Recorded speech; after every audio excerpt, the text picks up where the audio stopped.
Hello! La team Oliron la Caraïbe est ravie de vous retrouver pour un nouveau podcast. Historien, géographe, chercheurs, auteurs en sciences humaines et sociales sont nos invités chaque mois pour discuter de nos sociétés caribéennes. Oliron la Caraïbe est une plateforme numérique avec des vidéos ou encore des articles sur olironlacaraïbe.com et sur tous les réseaux sociaux. Notre histoire, nos territoires, à écouter, à regarder et à lire.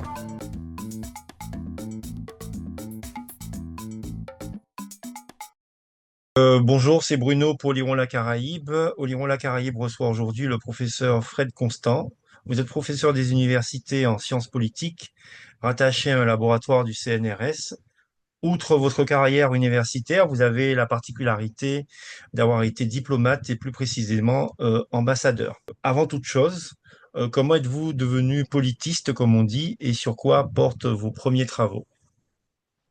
Oui, tout d'abord, merci de m'accueillir dans cette série de podcasts qui, si j'en crois les informations qui m'ont été communiquées, connaît un certain succès en Martinique et au-delà. Alors, pour répondre à la première question, en réalité, moi, je souhaitais être journaliste politique.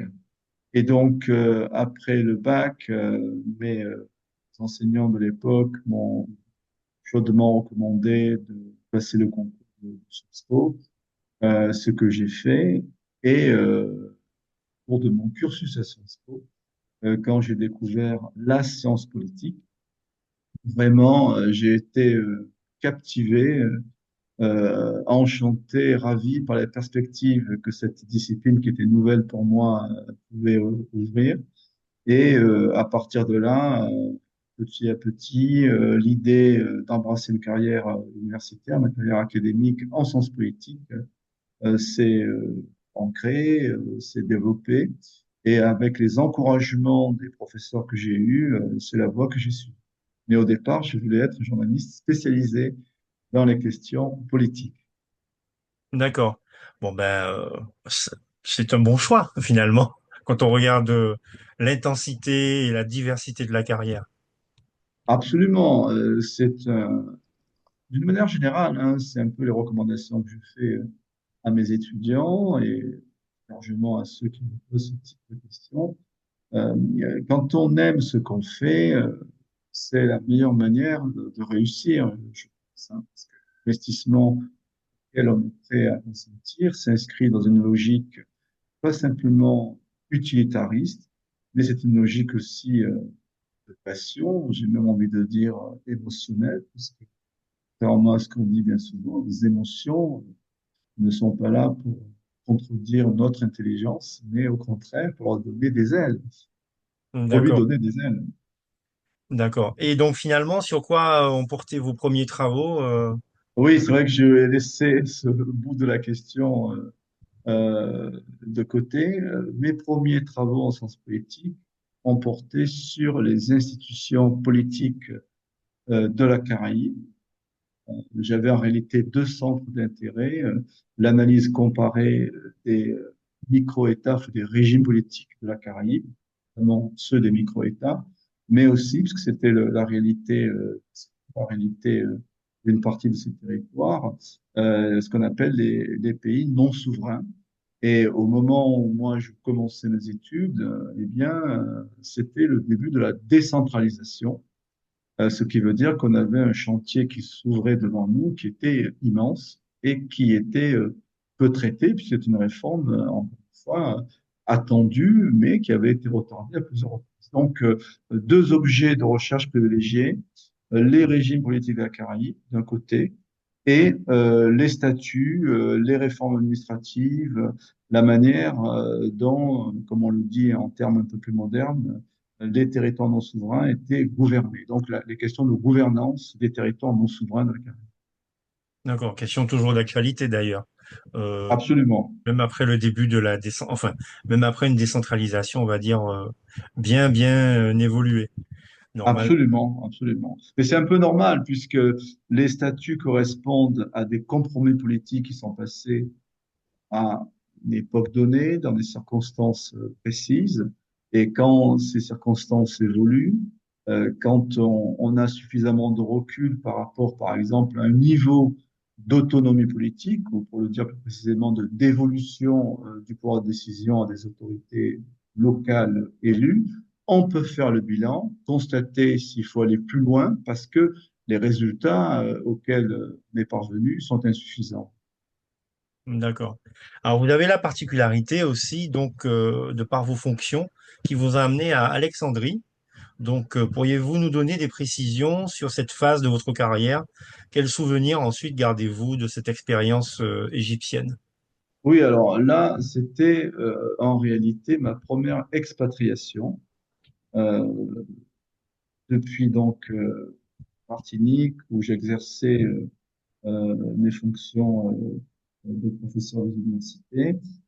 J'étais responsable à l'époque des relations internationales pour l'Université des Antilles et de la Guyane, auprès du président Jean-Claude William, qui était un de mes collègues de sciences politiques. Et à cette occasion, j'ai multiplié les contacts internationaux dans le cadre de cette mission. Et j'ai rencontré dans ce cadre-là différentes personnalités, notamment au sein de l'Agence universitaire de la francophonie.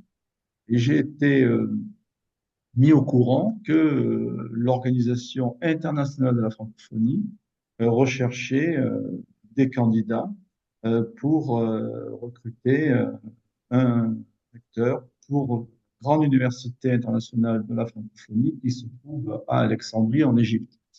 Et très franchement, je dis ça sans fausse modestie, spontanément, je pensais pas avoir l'expérience requise pour présenter ma candidature.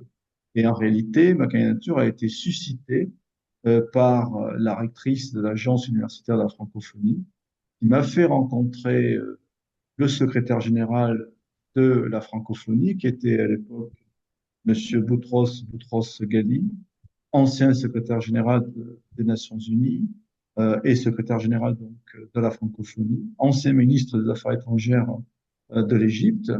Et après l'entretien que j'ai eu avec lui, non seulement il m'a convaincu que je cochais une partie des cases requises, mais que en plus ce serait une expérience fascinante pour moi de découvrir son pays à travers la francophonie et de mener à bien le chantier qui était celui de la modernisation et de la diversification de l'offre d'enseignement de cette université internationale. Et c'est comme ça que je me suis retrouvé donc en 4 ans à cette université. Nous avions environ une centaine d'enseignants. Et puis, à l'époque, il devait y avoir à peu près 1500 étudiants. C'est une université qui est spécialisée en master et en doctorat dans différents parcours, comme on les appelle de nos jours. Et donc, j'ai dû, avec le conseil académique de cet établissement, mettre en place une carte d'enseignement qui n'a cessé de se diversifier depuis. D'ailleurs, j'ai plaisir à dire que je serai invité comme ancien recteur au 25e anniversaire de cette université en décembre prochain à Alexandrie. Et ce sera l'occasion pour moi de me replonger in vivo dans tous ces souvenirs et de revoir, parce que certains j'ai pu les revoir, mais d'autres non, des personnes que j'ai connues en Égypte et avec qui je suis en relation. Donc certaines d'entre elles, malheureusement, le lien il est que par les moyens de communication modernes, mais d'autres, j'ai eu l'occasion de les revoir à Paris. Donc D'accord. j'attends cela avec vraiment impatience. Donc, du coup, l'expérience égyptienne a donc été particulièrement fructueuse. Et Absolument. Je recommande vraiment à tout un chacun, euh, quand c'est possible, naturellement, l'expérience de la mobilité internationale, même l'expérience de la mobilité nationale, tout simplement, parce que ça vous oblige à vous sortir de votre zone de confort, c'est mon expression consacrée, de vos habitudes, à penser autrement, et puis surtout à rencontrer la diversité des modes de travail, la diversité des modes d'action et la diversité, finalement, des raisonnements qui sont derrière l'écriture, parce que on n'a pas la même manière partout de concevoir des solutions à des problèmes. Et c'est frappant quand on dirige une institution internationale. Il y avait parmi les enseignants que je dirigeais des Québécois, des Sénégalais, des Français, des Belges, des Suisses. Il y avait également des Ivoiriens, des Nigériens. Il y avait des Malgaches. Et donc, travailler à l'international, c'est une source de richesse. Certes, il faut avoir une patience infinie pour essayer de comprendre l'autre. C'est certainement là que j'ai perdu une partie de mes cheveux, puisque je me suis retrouvé dans une circonstance où j'étais le recteur, c'est-à-dire le plus haut responsable de cet établissement, alors que j'étais le plus jeune. Euh, mais il faut pouvoir gérer cela. Et si vous avez l'humilité requise en pareille circonstance, vous apprenez beaucoup, puisqu'on apprend beaucoup de l'autre, à condition de savoir écouter et de pas simplement vouloir conforter dans ce que dit l'autre les convictions qu'on a déjà. Oui, ça Mais c'est c'est clair. plus facile à dire qu'à faire. Oui, tout à fait, ça c'est clair. Mais enfin, faire preuve d'humilité, c'est toujours un élément clé pour justement faire connaissance avec l'autre et à sa façon de penser, quoi. Absolument. Alors, on va rentrer un petit peu dans le vif du sujet, puisque vous avez publié en 2023, maintenant, depuis 2023, une synthèse géopolitique comparative portant sur les Outre-mer dans le monde. Et donc, quels sont les objectifs de cet ouvrage? Alors, c'est un livre que je portais en moi depuis bien longtemps, mais je n'avais pas trouvé le temps de d'écrire parce que mes fonctions antérieures à mon retour dans le monde académique 2020 ne me laissaient pas suffisamment de stabilité, de temps pour moi pour que je puisse mener à bien ce chantier, pour la simple et bonne raison que j'étais de plus en plus frappé de voir que moi qui m'intéresse à ces sujets, je découvrais périodiquement de nouveaux outre-mer. Pendant longtemps, comme la plupart de nos compatriotes de l'Hexagone ou d'ici, je pensais que les outre-mer étaient un phénomène particulier à la France. Or, j'ai très vite compris et compris que le Royaume-Uni avait des outre-mer, que les États-Unis avaient des outre-mer, que l'Espagne en avait, que le Portugal en avait, que si on prend les 5 pays membres du Conseil de sécurité, eh bien, la Chine aussi en avait, que la Russie avait naturellement les qualifications juridiques et administratives sont différentes. Je rappelle par exemple ce qui est l'équivalent de nos outre-mer en Russie, les oblasts, et en russe, région, tout simplement. Les Chinois, qualification, c'est région administrative spéciale.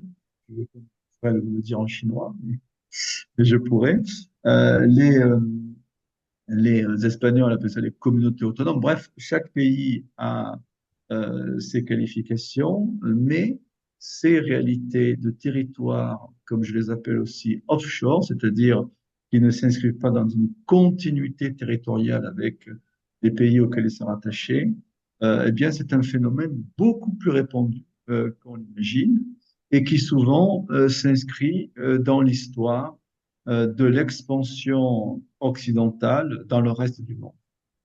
D'accord. Et d'ailleurs, pas qu'occidental, il y a aussi un outre-mer japonais, par exemple, Absolument, ce que absolument. C'est très bien que vous me rappeliez que le phénomène est suffisamment étendu pour toucher des pays, notamment asiatiques, puisque le Japon, notamment, d'ailleurs, le Japon a des assez petits outre-mer, ce sont des îles qui sont certaines d'entre elles en contentieux territorial avec la Russie. Donc, c'est un sujet qui est assez sensible, comme la France dispose d'outre-mer qui font l'objet de contentieux territoriaux, disputes territoriales. Et, euh, ici en droit, c'est le cas, vous savez, de Tromelin avec la République de Maurice. C'est le cas aussi des îles Éparses avec la République de Madagascar. C'est un phénomène général. Ce qui montre que les pays dits développés peuvent entrer dans des conflits juridiques, mais parfois aussi militaires, pour conserver leur souveraineté sur de petits territoires. Et puis, plus près de nous, l'actualité nous montre l'importance de ces outre-mer, puisque, comme chacun le sait maintenant, je pense que c'est en train de devenir l'outre-mer le plus connu au monde. Le Groenland, qui est convoité par le président Trump, et c'est la deuxième fois, puisque lors de son premier mandat, il avait la même convoitise, eh bien, c'est un outre-mer danois. On a tendance à l'oublier. C'est le plus étendu de tous les outre-mer qui existent au monde, avec plus de 2 millions de kilomètres carrés, et une population qui est certainement l'une des plus faibles des outre-mer que j'ai pu recenser, puisqu'il ne sont que 57 000. Ils appartiennent à 95% à la population inuit, que l'on retrouve dans le Grand Nord du Canada aussi. Et ce sont enfin, faut dire, c'est un peuple qui a une conscience identitaire très forte, et qui, je dirais que cette conscience identitaire est d'autant plus forte qu'ils ont subi un colonialisme particulièrement féroce, dont le passé et le passif n'est pas encore soldé. Et c'est pour cela, d'ailleurs, que les élites politiques groenlandaises sont à ce point indépendantistes et cherchent à se détacher complètement du Danemark, sans pour autant, justement, tomber dans la domination d'une autre puissance. Et vous avez vu les résultats des élections générales qui ont eu lieu mardi dernier, pas mardi de cette semaine, de la semaine dernière, où les partis indépendantistes ont été vaincus par une coalition de partis autonomistes, parce que la population a certainement été effrayée par la perspective que l'indépendance du Groenland se solde par sa mise sous coupe par les États-Unis. Donc, il y a, vous voyez, dans les phénomènes internationaux, des répercussions en politique intérieure, et vice-versa, parfois, des éléments de politique intérieure peuvent avoir un impact international. Un impact international, oui. Oui, c'est un petit peuple. Quand je dis petit, c'est parce qu'ils sont pas nombreux, mais qui est clairement conscient de sa valeur, de ses identités. En plus, ils vivent sur un territoire qui est béni du ciel en termes de ressources minières, de ressources halieutiques. Pour l'instant, le secteur économique principal du Groenland, c'est la pêche.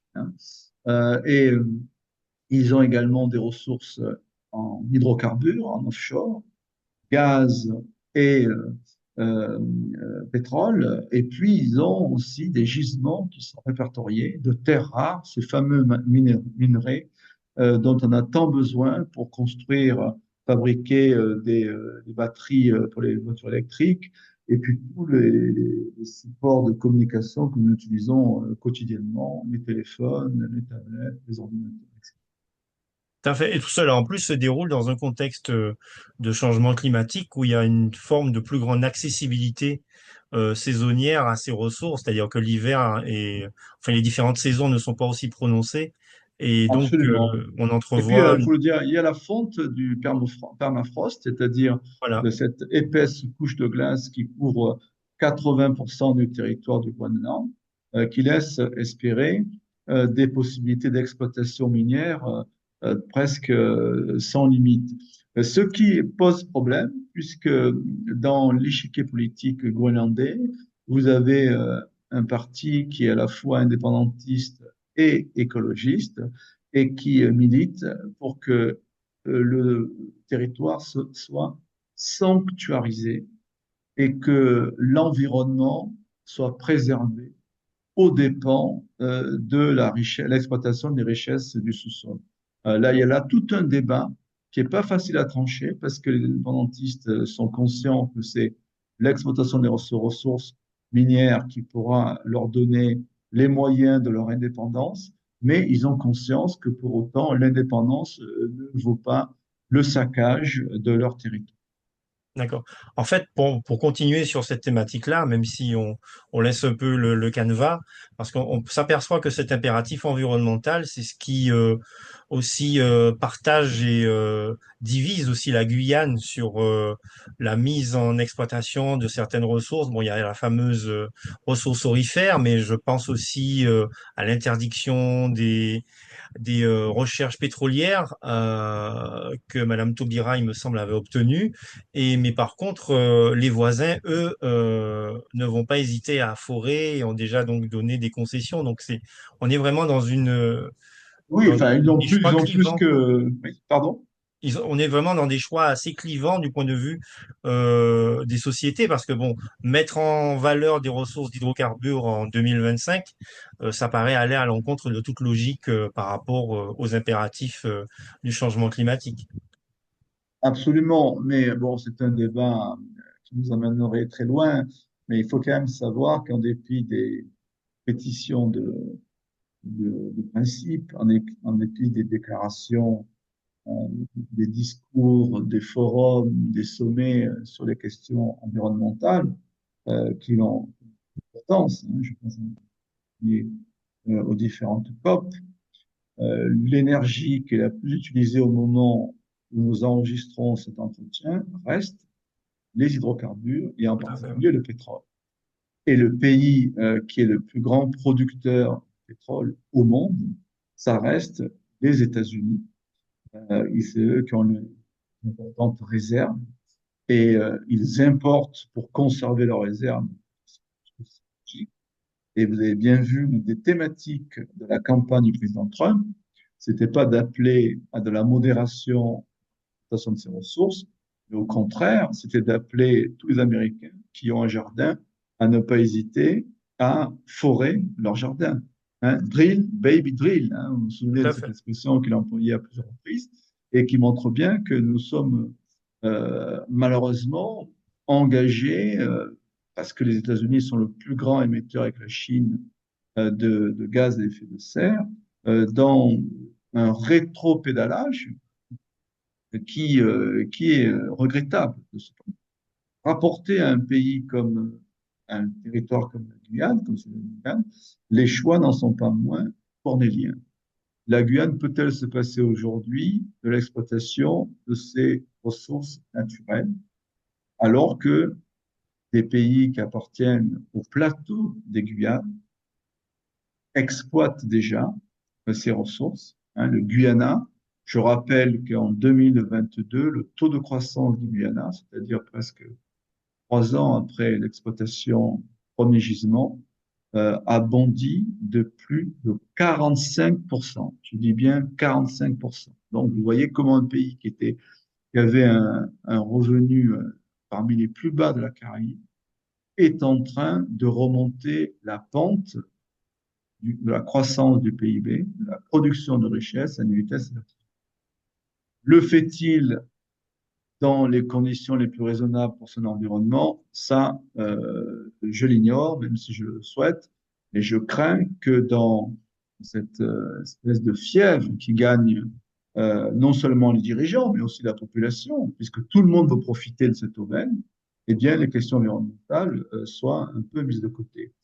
À l'évidence, et je reviens ici au cas de la Guyane, à l'évidence, il faut essayer de tenir les deux bouts de la chaîne, exploiter ces ressources, d'autant plus qu'on en a besoin, mais le faire dans des termes qui ne soient pas préjudiciables, et c'est possible, à l'environnement. C'est possible, mais ça coûte plus cher, hein, il faut pouvoir le dire, et il y a aussi des logiques de marché.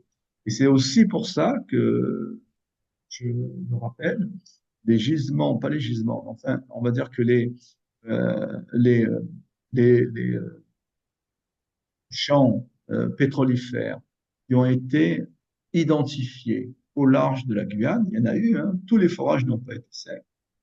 Certains forages ont confirmé la présence de produits mais la configuration du gisement faisait que le coût d'exploitation était nettement plus élevé que le cours du marché. Donc, dans ces conditions, les sociétés ne prennent pas le risque de passer à la phase d'exploitation. Mais il y a également du pétrole. Aurait été vraiment étonnant qu'il n'y en ait pas, puisque c'est la même veine, ce qu'on appelle la veine de l'Orénoque, qui longe les côtes du Venezuela et qui remonte le long. C'est cette veine-là. Hein. C'est pour ça qu'il y a du pétrole également et du gaz au Suriname et que fatalement, il y en a en Guyane. À ce jour, les prospections n'ont pas été réalisées dans les champs les plus importants, les plus gigantesques, parce que si ça avait été le cas, la Guyane aurait été à nouveau un Eldorado des hydrocarbures. Ça aurait attiré une population encore plus nombreuse que celle qu'elle attire aujourd'hui. Et je rappelle que la Guyane est un des territoires avec Mayotte qui attire le plus de personnes extérieures, hein, notamment les voisins, les Brésiliens qui sont en nombre, mais aussi par des circuits beaucoup plus longs, les Haïtiens qui sont sans doute la première communauté immigrée en Guyane. Hein, donc, il y a ces phénomènes.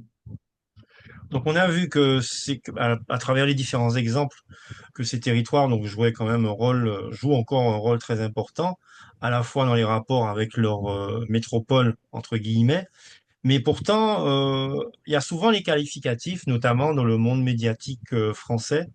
On revoit les expressions confetti d'empire pour les Outre-mer ou bien danseuse de la République, comme on avait dit de façon assez importante dans les années 80. Alors, comment expliquer cette image assez négative, déjà par rapport à l'outre-mer français? Et est-ce que ce type d'image est aussi répandu dans les relations entre les outre-mer et leur métropole et leur puissance gouvernante dans les autres outre-mer, si on peut dire? Dire que c'est une situation qui est quasi systématique parce que c'est un legs de l'histoire coloniale où la mise en présence des populations et l'exploitation de territoires par les métropoles se sont accompagnés d'un processus pernicieux d'infériorisation, de dévalorisation de ceux dont on pillait les ressources. Et ce phénomène-là, on le retrouve vraiment largement. C'est un sous-produit du colonialisme, de l'impérialisme.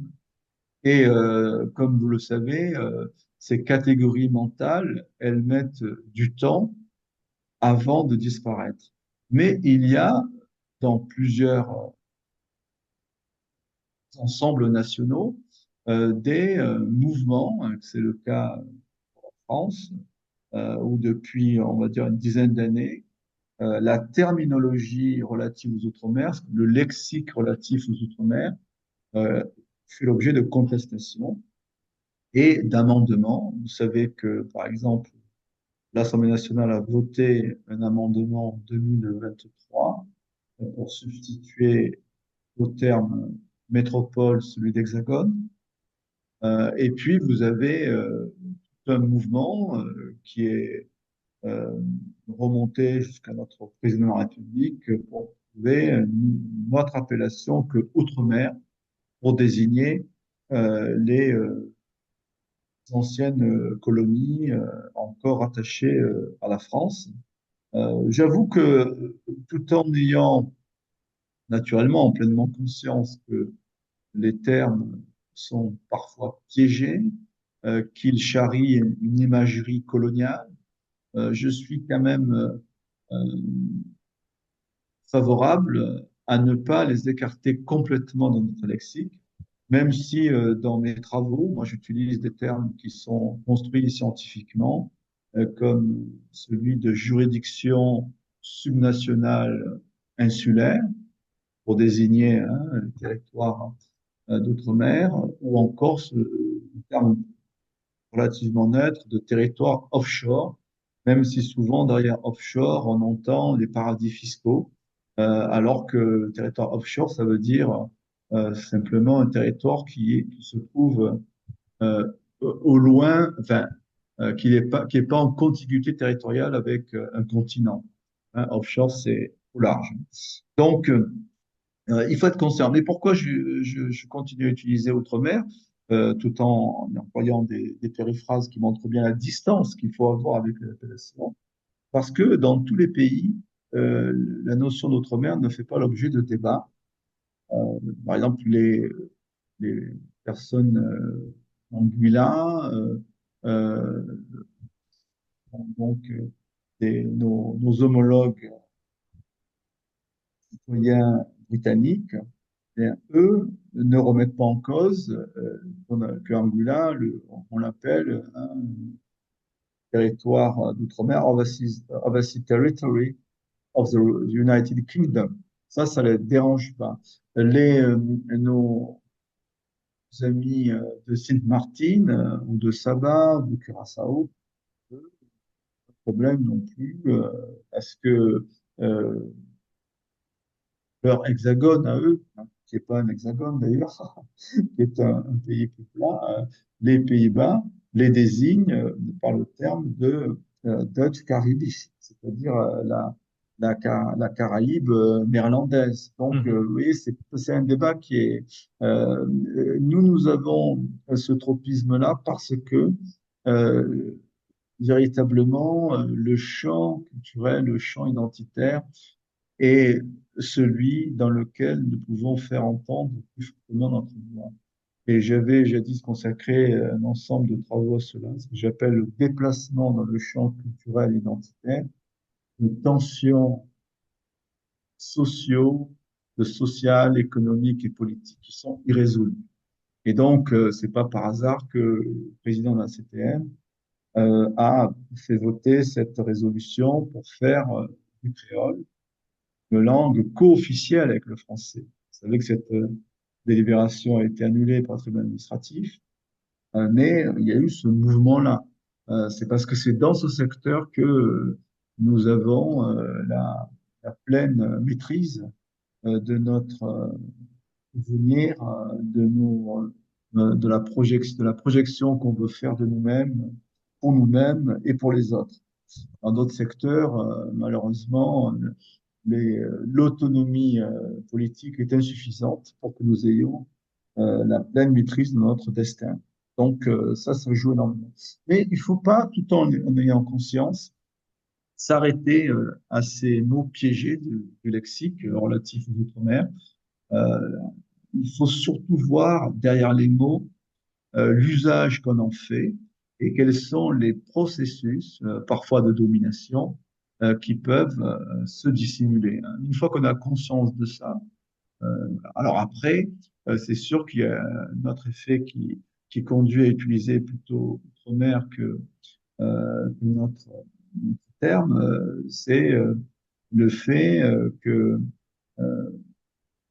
il faudrait citer la France en a 12, les Royaumes-Unis en a 14, les États-Unis 14, tous les territoires, chaque fois qu'on veut. Oui, il y a aussi des commodités pratiques. Du moment qu'on a désamorcé la charge coloniale du terme, les sous-entendus, les présupposés politiques du terme, il est tout à fait employable, valide, parce que on est toujours l'outre-mer de quelqu'un. Voilà. L'outre-mer, voilà. Pour nous, en réalité, l'outre-mer, c'est la France, par exemple. Oui. Ça ne marche pas que dans le sens inverse, où systématiquement, par outre-mer, on entend les territoires offshore, mais qui sont évalués à partir d'un continent. Non, ça peut être l'inverse, et c'est en réalité l'inverse. Ça joue dans les deux sens. Donc, une fois que vous désamorcez cette question, il n'y a aucune raison de ne pas retourner, si je peux dire le compliment, à celui qui vous l'envoie. Hein. Donc, voilà. D'accord. Alors, on s'est aperçu également, notamment en France, enfin, en France et aussi dans les Outre-mer, durant la crise sociale qui a commencé donc durant les grandes vacances 2024, ou à la fin des grandes vacances 2024, on s'est aperçu de l'implication de l'Azerbaïdjan dans les relations entre la France et ses Outre-mer, Et, euh, et donc, on a des fois eu la volonté d'y associer la Russie. Alors, comment expliquer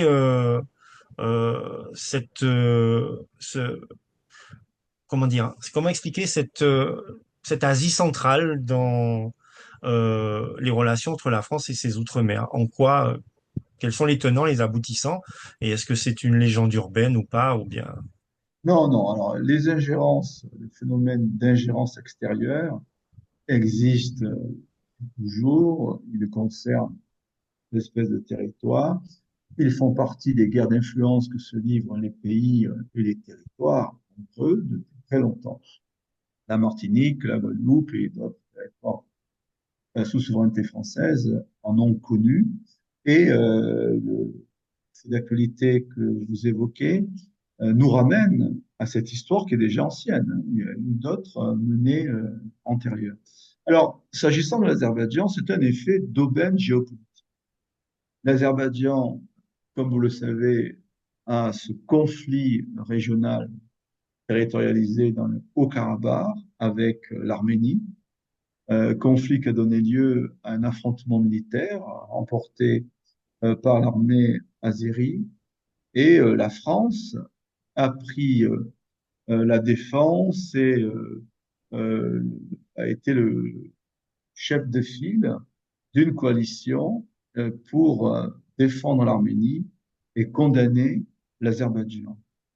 Et en réponse à cela, eh bien, le président Ilham Aliyev d'Azerbaïdjan a décidé de faire des représailles contre la France, et l'actualité lui a désigné les territoires d'outre-mer qui étaient, pour certains d'entre eux, en pleine ébullition sociale, le airprac à Martinique, la violence endémique, le narcotrafic et tous les problèmes que ça posait en Guadeloupe, le problème de l'eau, enfin des superpositions de crise, et puis surtout la Nouvelle-Calédonie avec les émeutes, etc. Avant ça, il y avait déjà des contacts qui avaient été pris, et il faut bien comprendre que pour un petit parti, parce qu'ils sont tous petits, sauf en Nouvelle-Calédonie et en Polynésie, indépendantiste, avoir la possibilité de disposer d'une caisse de résonance internationale, c'est un effet d'aubaine qu'on ne peut pas rater. Donc, vous avez vu des petits partis qui n'avaient qu'une existence relativement confidentielle. Je ne vais pas citer de nom pour faire de peine à aucun de mes amis. Se sont retrouvés à la une de l'actualité. En plus, ils étaient invités dans des conditions tout à fait confortables à faire des voyages qui sont toujours très intéressants. Et donc, c'est comme ça que plusieurs d'entre eux ont répondu favorablement à ces invitations, et que grâce au soutien de l'ONG qui a été créée de manière express par les autorités azéries, le groupe Initiative Bakou, eh bien, une bonne douzaine de ces petits partis indépendantistes des Outre-mer se sont retrouvés à Bakou pour créer le Front international de décolonisation qui regroupe des partis d'Outre-mer, mais aussi une formation indépendantiste corse, et qui a adopté une déclaration, une charte, et qui entend mutualiser son combat contre le colonialisme français. Donc, il y a là un effet d'aubaine. Alors, l'Azerbaïdjan, comme vous le savez, est un pays satellite de la Fédération de Russie. Vous savez, comme chacun, les relations très tendues entre la Fédération de Russie et la France, au moins depuis la guerre en Ukraine, puisque la France, là aussi, est un pays au sein de l'Union européenne qui a été le plus loin pour soutenir l'Ukraine et l'armée ukrainienne, puisque le président de la République a même évoqué la possibilité que des soldats français soient engagés sur le sol ukrainien. Et donc, inévitablement, la Fédération de Russie joue de toute son influence pour répliquer et prendre des représailles pour essayer de mettre la France en difficulté dans tel ou tel théâtre. Pourquoi pas dans les Outre-mer, quand on sait combien la Fédération de Russie a participé activement à la déstabilisation des intérêts français en Afrique francophone, où elle a rapidement pris la place de la France, à la fois sur les questions militaires, avec ou sans d'ailleurs le groupe Wagner, hein, ce groupe privé, mais aussi sur le plan politique, puisque certains pays, je pense au Mali notamment, mais c'est vrai aussi du Tchad, sont maintenant soutenus à bout de bras par la Fédération de Russie, malgré l'effort budgétaire colossal que la Russie est en train de faire, de consentir pour son effort de guerre. C'est 35% de son budget qui est consacré à l'effort de défense. Hein, c'est colossal. Tout à fait. D'accord. Et pour justement rester dans ces mutations d'aire d'influence et ces mutations rapides qui font donc évoluer le monde actuel vers davantage de polycentrisme, si l'on peut dire, vous avez publié dans un article dans la revue Études caribéennes concernant la montée de la présence chinoise dans la Caraïbe et comment se manifeste concrètement cette présence.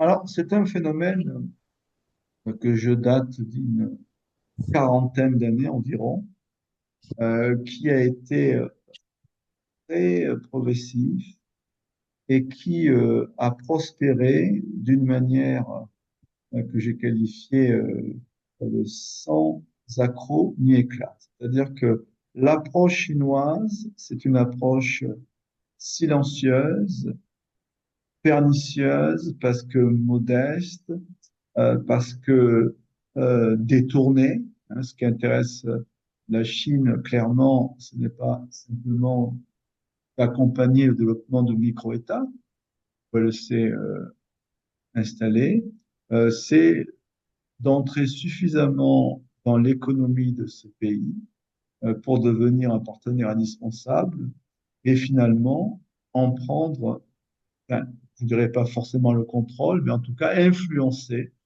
la politique extérieure de ces pays.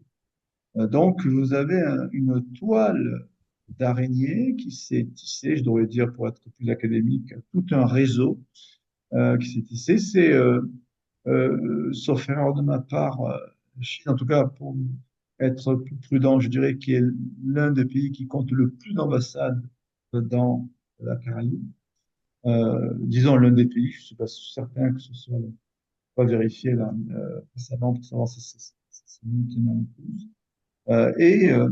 Au moment où, et c'est ça qui est intéressant, les États-Unis avaient engagé engagé un processus de retrait, j'allais dire engagé un processus de désengagement, ce qui n'est pas très heureux, avait engagé un processus de retrait progressif de la région.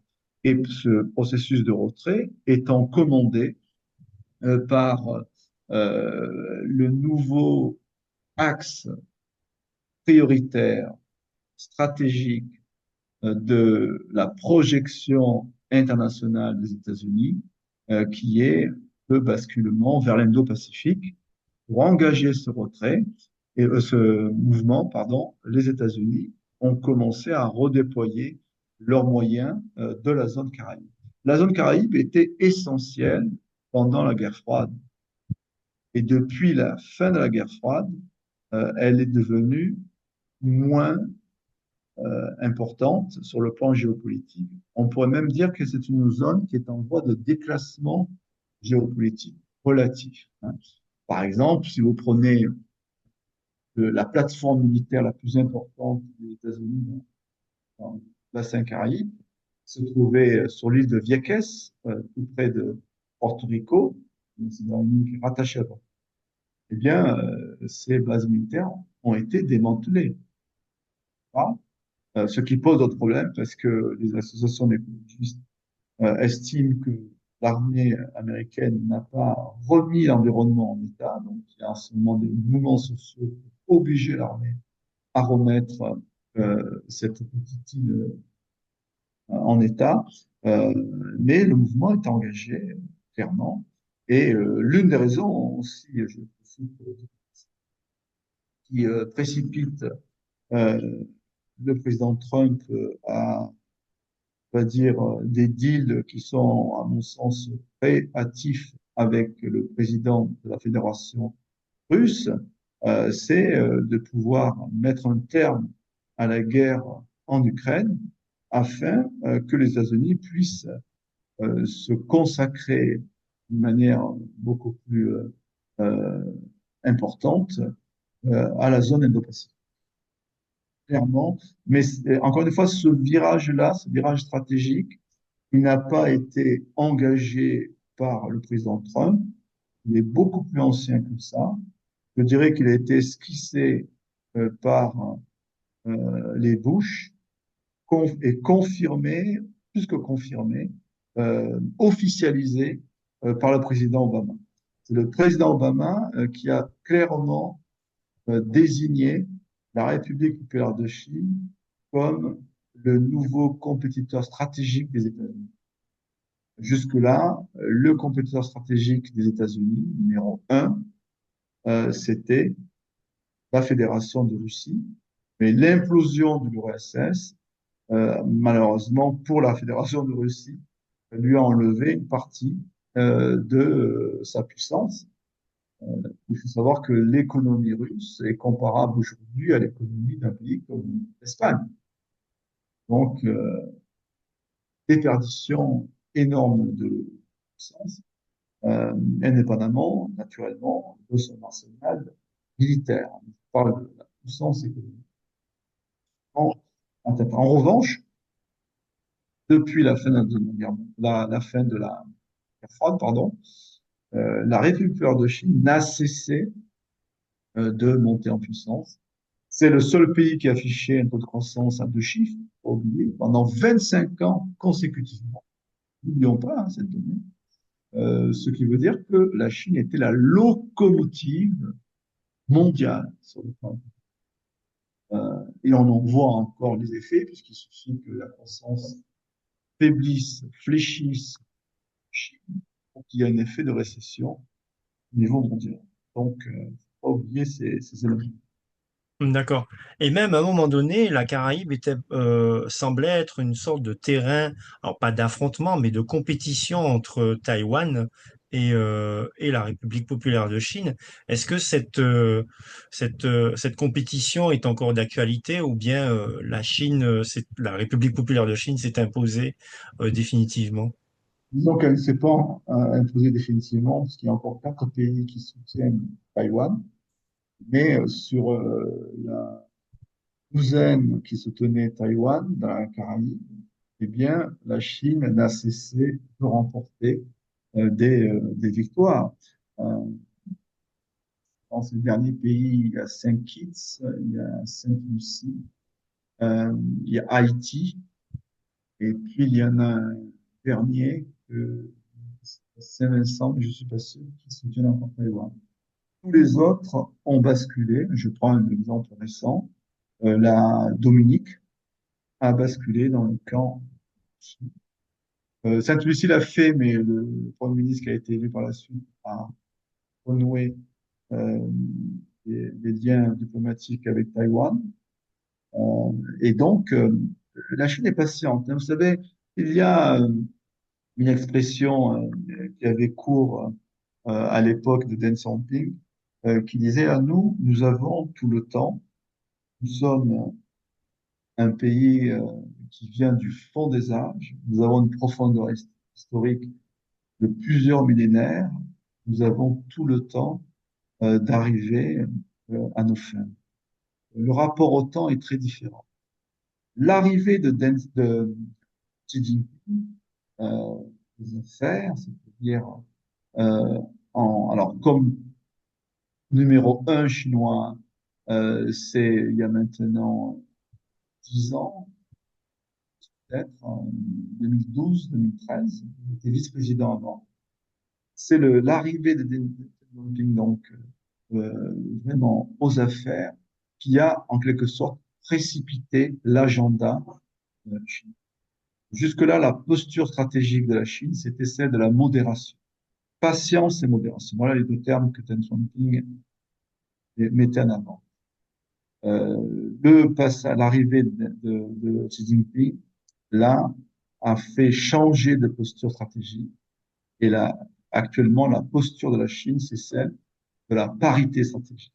La Chine se considère comme l'alter ego des États-Unis et ambitionne de devenir le numéro un mondial.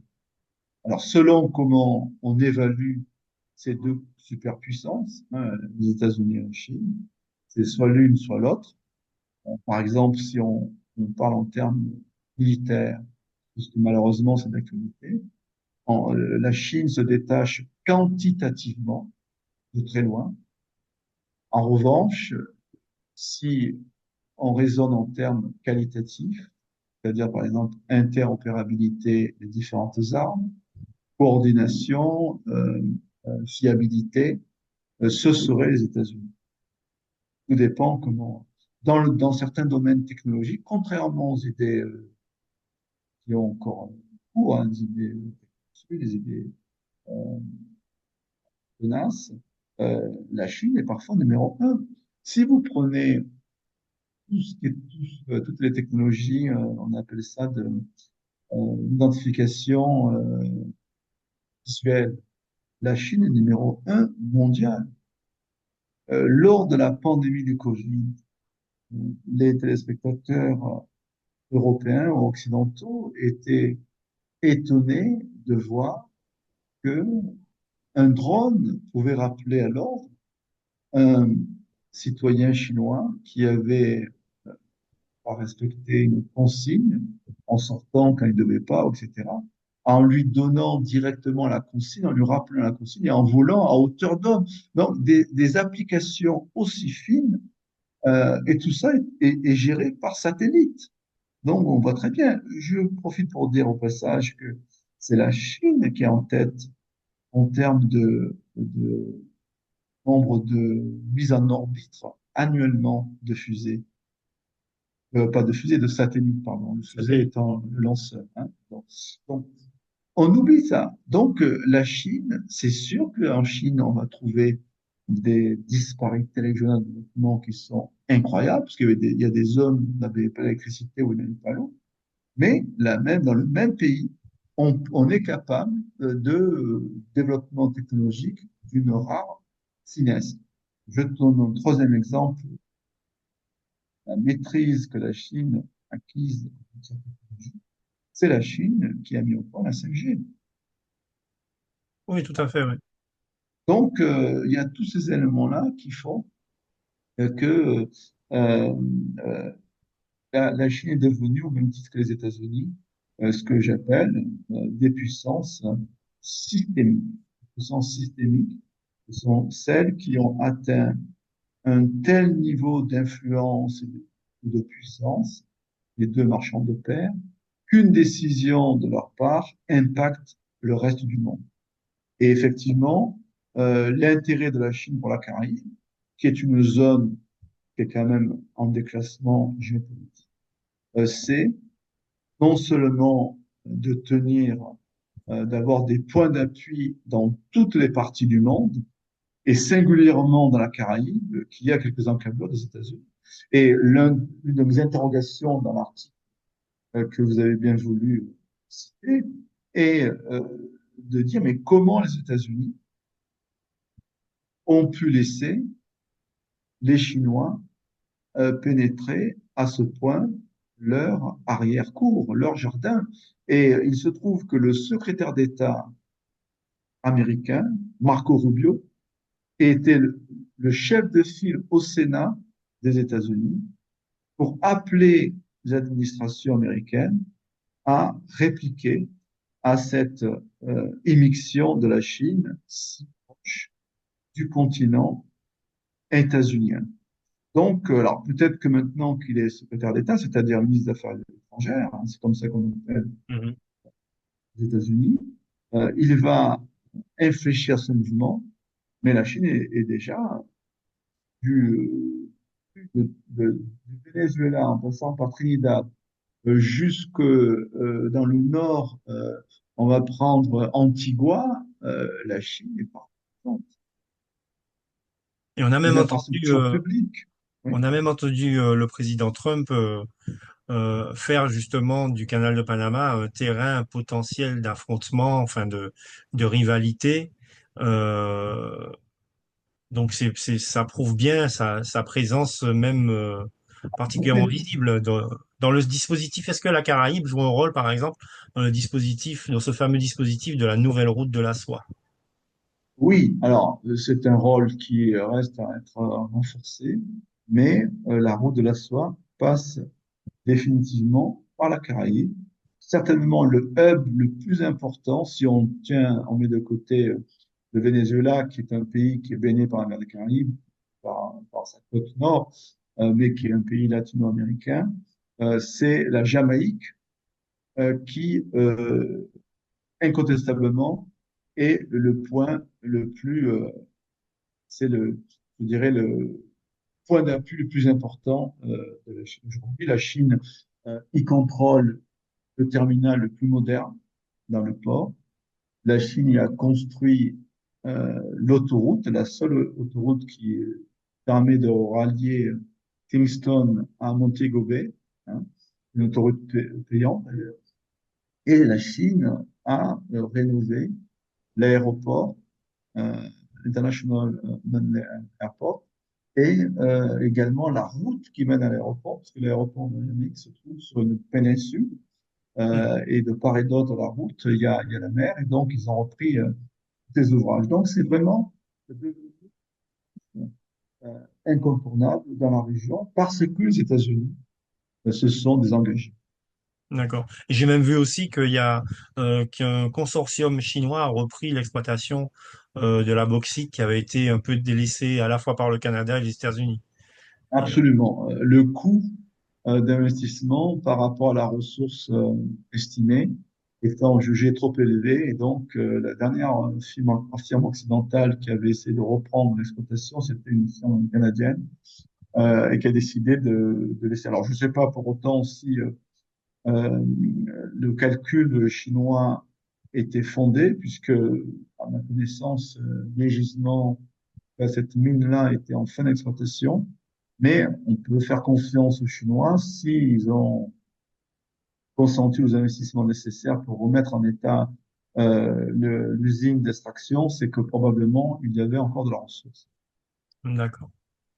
Alors, nous arrivons vers la fin de cet entretien. Alors, j'aurais deux questions à vous poser encore. Vous avez la particularité quand même d'avoir été donc du coup diplomate puisque vous avez été ambassadeur de France.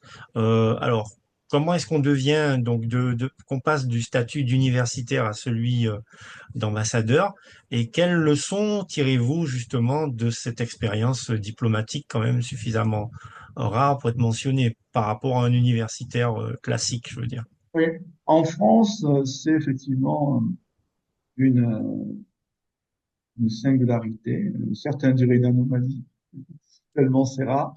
Nous sommes en tout, à ma connaissance, trois à avoir eu cette trajectoire, dont deux euh, sont restés finir leur carrière active dans la diplomatie. Il s'agit de mes collègues Yves Saint-Jour, qui est à la retraite maintenant, un historien de formation, enseignement supérieur, et qui a rejoint moi comme conseiller culturel au début, puis ensuite il a fait tout le cursus pour accéder au stade suprême d'ambassadeur. Sauf que lui, il est resté, il a terminé sa carrière. Et puis le deuxième, c'est un géographe. Il s'appelle Michel Fouché. Et lui, il a fait comme moi, c'est-à-dire que après, lui, il a fait comme poste d'ambassadeur et puis il est retourné dans le champ universitaire. C'est un géographe qui a beaucoup travaillé sur les questions de frontières, Oui, notamment, tout à fait, oui. et que j'ai croisé, mais on se connaît malheureusement pas plus que ça, parce que l'inconvénient du Quai d'Orsay, c'est qu'on est tout le temps à l'étranger, donc on se Oui, croise, mais on peut pas terminer. J'en retire assurément une grande satisfaction à plusieurs titres. Tout d'abord, professionnellement, j'ai appris vraiment des choses nouvelles, hein, parce que j'avais beau étudier et m'intéresser aux relations internationales. Quand vous devenez diplomate et singulièrement ambassadeur, vous en avez une pratique qui n'a rien à voir avec ce qu'un spécialiste en relations internationales connaît. Vous voyez les dessous des cartes, pour reprendre le nom d'une émission célèbre, et puis surtout, vous comprenez combien il y a une différence notable entre la diplomatie, qui est un outil, et la politique étrangère, qui, elle, est le côté essentiel. C'est la politique étrangère qui donne l'orientation. Et la diplomatie, c'est l'outil qui est mis en œuvre, qui exécute cette orientation.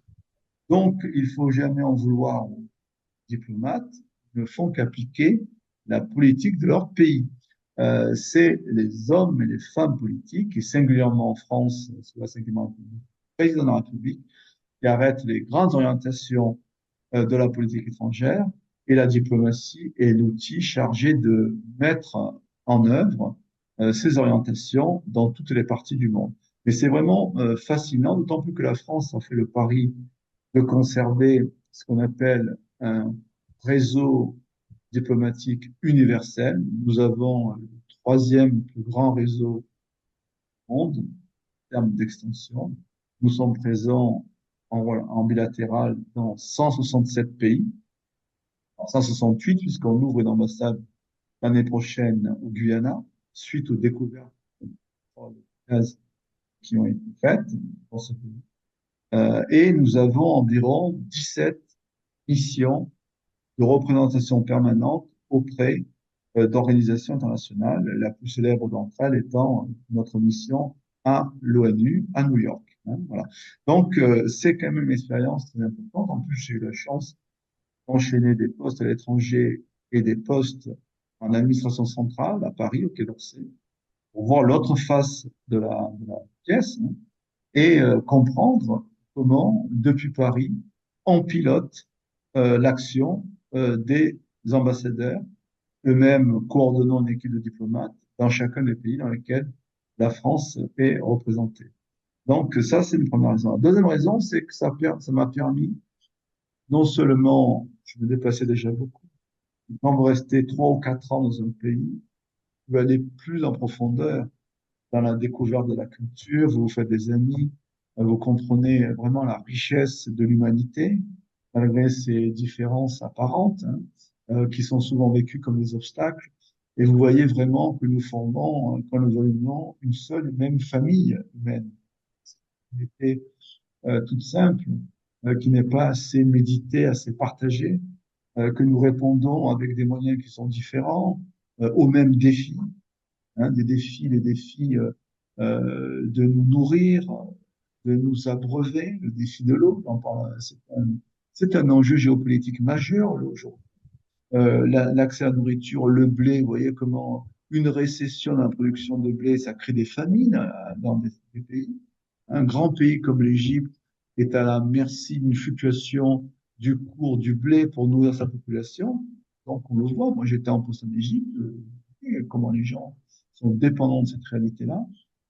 Vous comprenez aussi sur les aspects culturels, moi j'ai vécu donc, en Égypte 3 ans dans un pays 100% musulman, enfin je dis 100%, trop rapidement, et une minorité copte chrétienne très ancienne, et d'autres religions, y compris juives, mais l'écrasante majorité, je dirais 99%, 98% de la population, l'Égypte a dépassé les 100 millions d'habitants, sont musulmans, et vous voyez que c'est une religion, contrairement aux fantasmes occidentaux, enfin en tout cas de beaucoup d'occidentaux, qui est une religion fondamentalement de la communauté.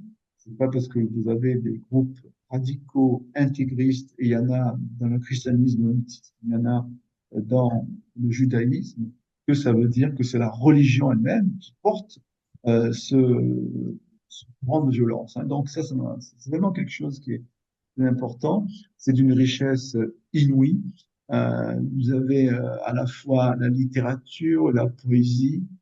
Il y a un art particulier qu'on appelle el tartil en arabe, et qui est l'art de réciter le Coran. Ça n'a rien à voir avec la religion en tant que telle. parce qu'il y a des concours de récitation du Coran, tellement c'est une discipline presque artistique, c'est de la poésie, c'est élevé à ce niveau-là. Et donc, voilà, et ça vous permet d'avoir une géographie amicale complètement, je dirais, jamais j'aurais imaginé avoir des amis dans de pays dans le monde avec qui je suis en relation, et vraiment ça élargit le cercle vraiment de l'amitié, et encore une fois c'est presque une métaphore d'une humanité qui se comprend et qui se sait engager autour des mêmes valeurs, et qui regarde dans la même direction, hein. Voilà, je prendrai cette image vraiment pour dire combien c'est important.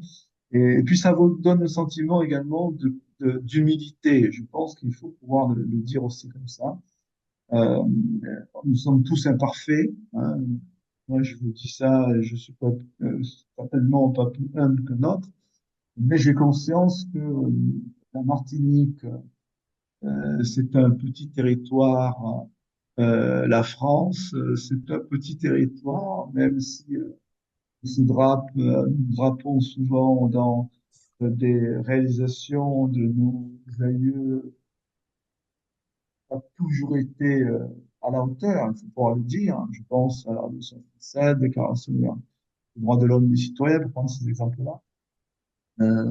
Et donc, il faut avoir ce sentiment, être, vous savez, c'est ce que Édouard Glissant c'est une partie de sa vie c'est euh, penser avec le monde et agir dans son lieu. Donc, il faut avoir cette humilité-là, et puis surtout une plus grande ouverture, une plus grande patience avec ceux qu'on ne comprend pas spontanément et qui méritent souvent d'être qu'on prenne son temps pour analyser les choses avec le recul, plutôt que de disqualifier des points de vue qui paraissent trop éloignés de ce à quoi on a été socialisé. Parce qu'en fait, ce que nous pensons souvent est le produit de notre socialisation, tout simplement.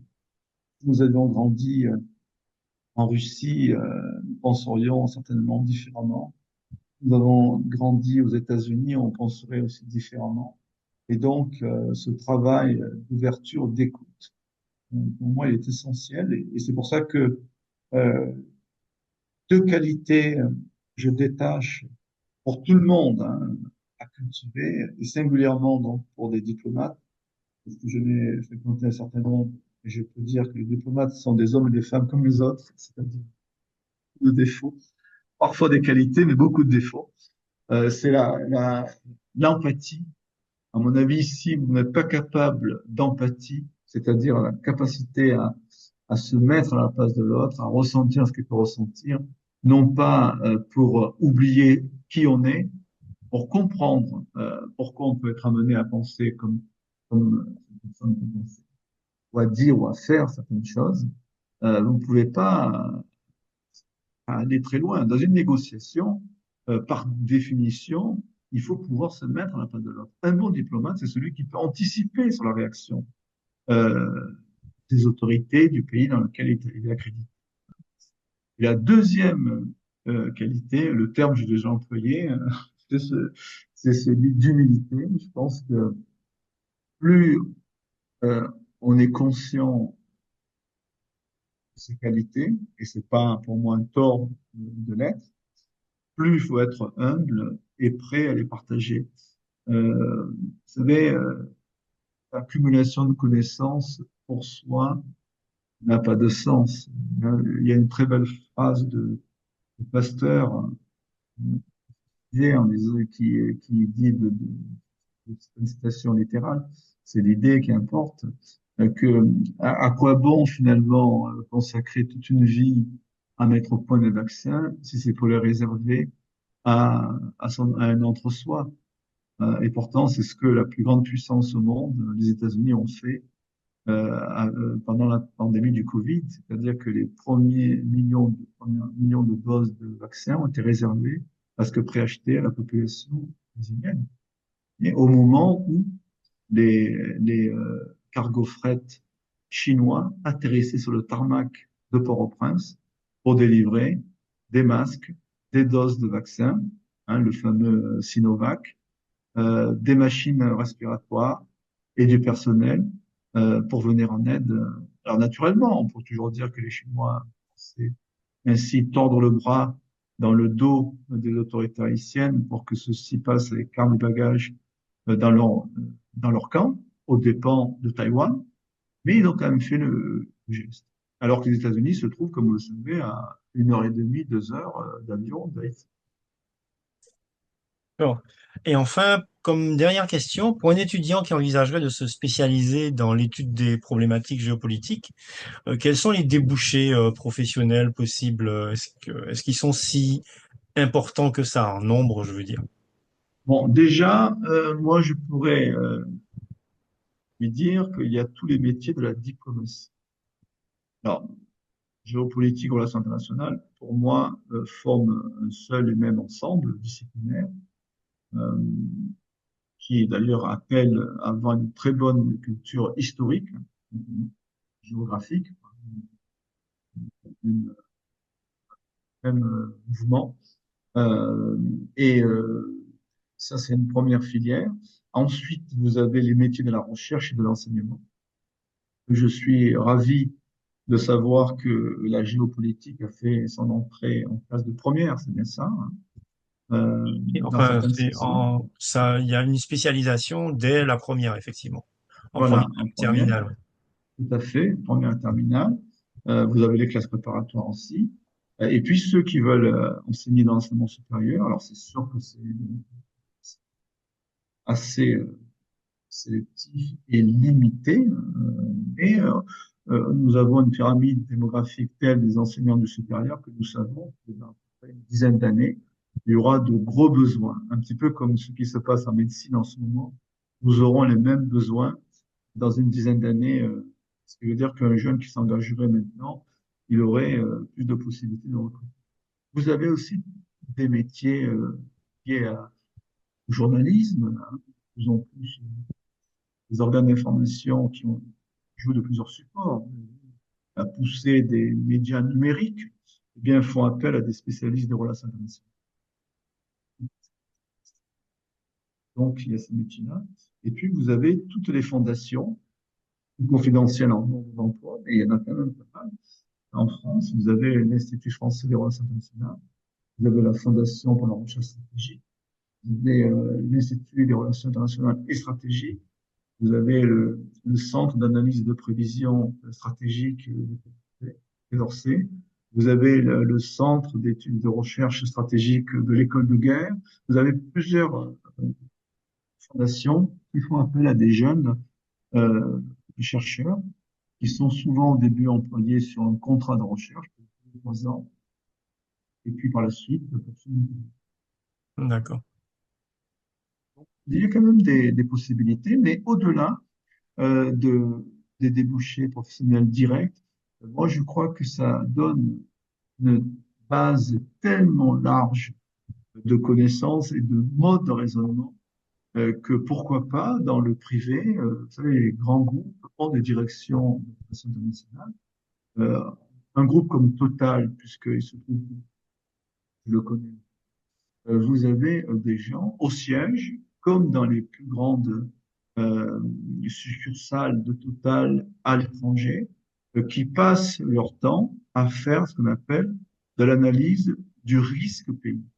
L'analyse du risque pays, c'est est-ce que le pays est suffisamment stable pour que les intérêts d'un champion national comme Total puissent être menacés un jour. Quand il y a des gros arbitrages, ça se fait. Alors, il y a une partie de l'équipe qui est à Paris, au siège, à la Défense, et une autre partie qui se trouve disséminée dans les différents lieux, et il y a en permanence ces calculs sur le risque pays, parce que ce qui s'est passé, c'est qu'un changement d'origine fasse perdre à un grand groupe, eh bien, des sources très importantes. Et il peut rien, si le pays décide de nationaliser, il peut même nationaliser sans compensation financière. Donc, non, il y a beaucoup de choses qui sont possibles avec bonnes bases. Au-delà de la géopolitique, des relations internationales, je dirais de sciences politiques au sens large. Vous avez des possibilités d'adaptation à différents. Il ne faut pas sous-estimer. D'accord. Bon, nous arrivons au bout de nos échanges qui ont été donc évidemment très riches. Donc, nous vous remercions, monsieur le professeur Fred Constant. Et chers auditeurs et auditrices, nous vous disons à bientôt sur Oliron la Caraïbe. C'était le podcast d'Oliron la Caraïbe. Oliron la Caraïbe, c'est une plateforme numérique avec également des vidéos ou encore des articles sur olironlacaraïbe.com et sur tous les réseaux sociaux. Notre histoire, Nos territoires, À écouter, à regarder et à lire.